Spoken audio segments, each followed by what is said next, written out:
Bonjour à toutes et à tous. Beau ciel bleu en Provence aujourd'hui, mais bon Mistral, il fait frais, on entend un petit peu le vent certainement. Je suis là devant mon hortensia, alors ici cultivé en pot, parce que la nature des sols n'est pas forcément très adaptée à cette plante plutôt bretonne. Voilà, en pot, à l'ombre, on arrive à maintenir un hortensia avec évidemment des arrosages. C'est le moment de la taille, avant que les bourgeons ne démarrent, d'ici un bon mois.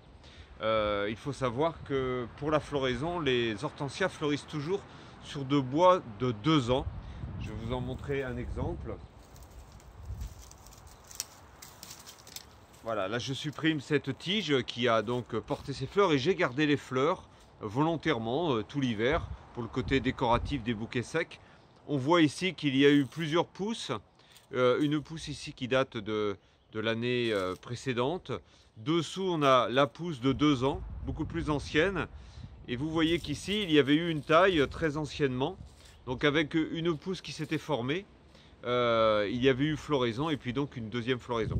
Donc ce rameau très ancien, eh bien vous voyez, je l'ai supprimé depuis la base et complètement. Donc ça, c'est une forme de rameau que l'on ne va pas forcément conserver lorsqu'il y a eu déjà plusieurs floraisons.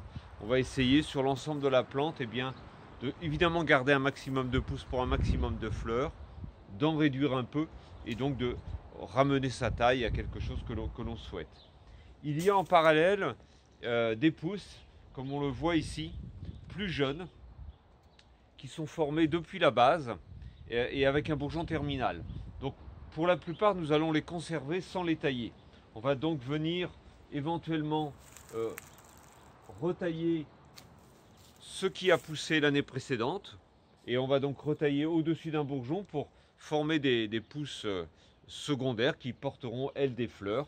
Donc voilà, ça va être le cas ici. On va réduire ces longues pousses qui portent donc les anciennes fleurs de l'année précédente.